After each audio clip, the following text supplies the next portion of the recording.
नमस्कार, जय हिंद दोस्तों। स्वागत है नए वीडियो में एक बार फिर से आप सभी का।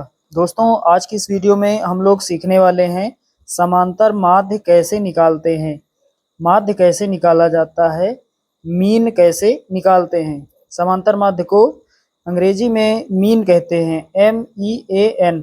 तो यहाँ पर इस तरह से सवाल दिया गया है, ऊपर लिखा है निम्न सारणी से समांतर माध्य ज्ञात कीजिए। तो यहाँ पर वर्ग अंतराल दिया गया है 0 से 4, 4 से 8, 8 से 12, इस तरह से दिया गया है। और उसके बाद बारंबारता, यहाँ पर लिखा है बारंबारता, बारंबारताओं का मान दिया गया है 4, 6, 6, 5 और 4।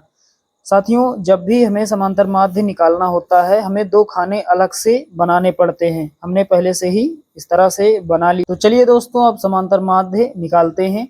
ये जो पहला खाना है, यहाँ पर आपको निकालना होता है मध्यमान। तो यहाँ पर लिखेंगे मध्यमान।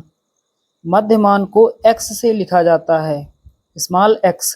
अब मध्यमान कैसे निकालते हैं? ये जो वर्ग अंतराल दिया गया है, यहाँ पर ये जो लिमिट लिखी हुई है 0 और 4, 0 से 4, इन दोनों को जोड़ के हमें आधा कर देना है, यानी 2 से भाग दे देना है।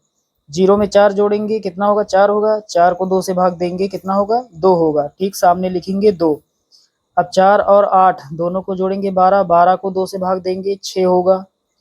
अब यहाँ पर 12 और 8 कितना होगा? 20, 20 को भाग देंगे 2 से कितना होगा? 10 होगा। तो यहाँ लिख देंगे ठीक इसके सामने 10। अब 12 और 16 दोनों को जोड़ेंगे कितना होगा? 28 होगा। 28 को 2 से भाग देंगे 14 बचेगा, तो ठीक सामने लिखेंगे 14।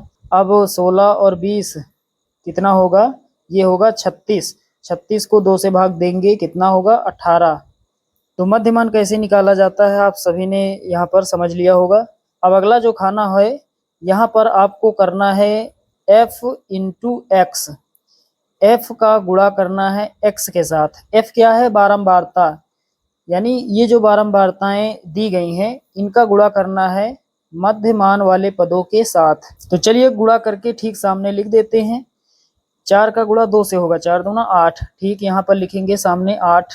अब 6 का गुणा 6 से होगा 36, ठीक सामने लिखेंगे 36। अब 6 का गुणा 10 से होगा तो कितना हो जाएगा? 10 छके 60, ठीक सामने हमें लिखना है। अब 14 का गुणा 5 से होगा, 14 पंचे 70। अब 18 का गुणा 4 से होगा, 18 चौके 72।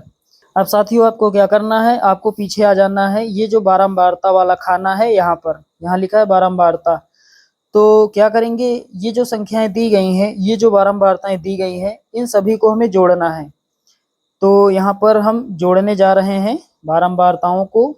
तो बारंबारता को f से लिखते हैं और जोड़ने के लिए सिग्मा। सिग्मा f का मतलब बारंबारताओं का कुल योग, बारंबारताओं का कुल जोड़, बराबर लगाएंगे।